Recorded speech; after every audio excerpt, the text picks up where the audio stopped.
I am here with Maureen Chatfield. She is a well-known contemporary abstract painter, and she happens to be one of the people who designed this wonderful home. 20 Hillendale, and it's called Hildine. It took us about 2 years to build the house, and the architect, Ed O'Brien, I'd worked with him before on other projects, and I knew what I wanted. I wanted a large rectangle, and he said, let's do a Georgian. And I said, great.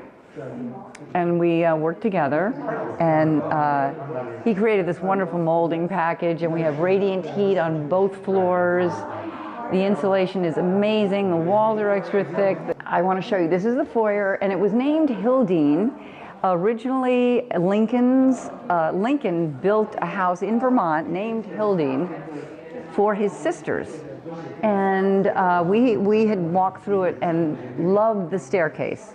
So that's where the staircase came from. The way the whole thing began was about a month ago. Kathy said, I have a crazy idea. Would you consider hanging your art in your old house?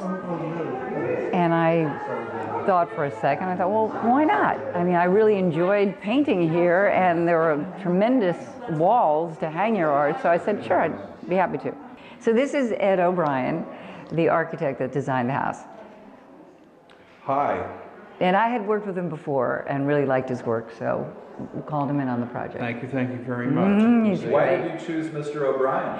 I'll tell you why. Well, first of all, he can do both contemporary and traditional houses, and he understands that it's all in the detail. And he doesn't overdo, he's easy to work with. I always like to under-design a little bit, and that gives the client a chance to get off to a good start, and then as we get into it, usually the client's personality really starts showing up.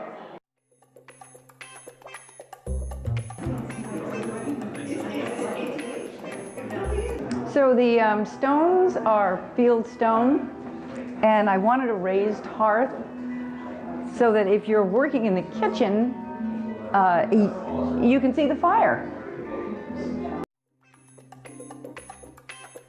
We used the old beams from a 1700 Connecticut barn. And again, we ran the beams across the entire room.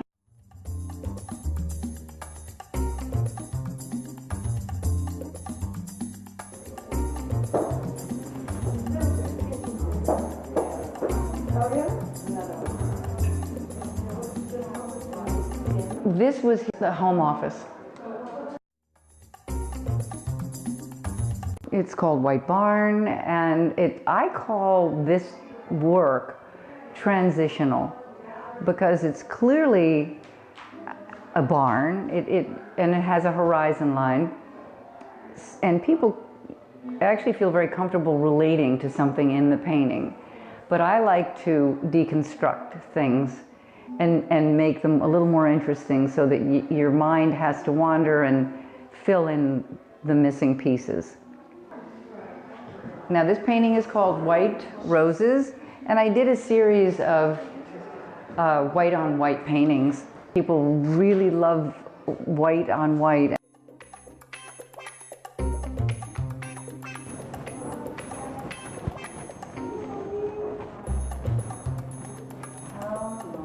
So this is an autumn day.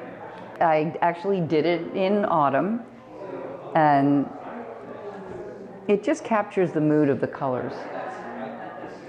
I am considered a colorist, and I love the challenge of dividing space.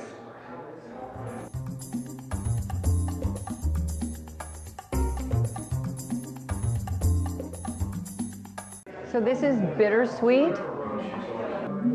I have a very strong affinity to this painting. I really love the way it moves, and I like the play of the gray with the vibrant orange and the drips. You know, I love drips. These paintings are works done by my students. I teach at the Hunterdon Art Museum. So this is the studio. And I had my easel large easel there where that painting is, and huge table, 10-foot table with all of my paints. So that is a local barn in Tewksbury. And again, it's what I call transitional work, where you deconstruct images. Kind of cubist. Okay, this is called Lily and the Dancing Dragon. To me, it's very Lily Pulitzer because, you know, she loved pink and green, and there are little dancing feet at the bottom. I used to drive by this house all the time, and there was a little arbor and climbing roses. And I got out of the car and photographed it, and I've always wanted to paint it. Now, obviously, it doesn't look like a house and an arbor, but because it's an abstract, for me, it captures the mood of that little cottage and the climbing roses. It's called American Beauty.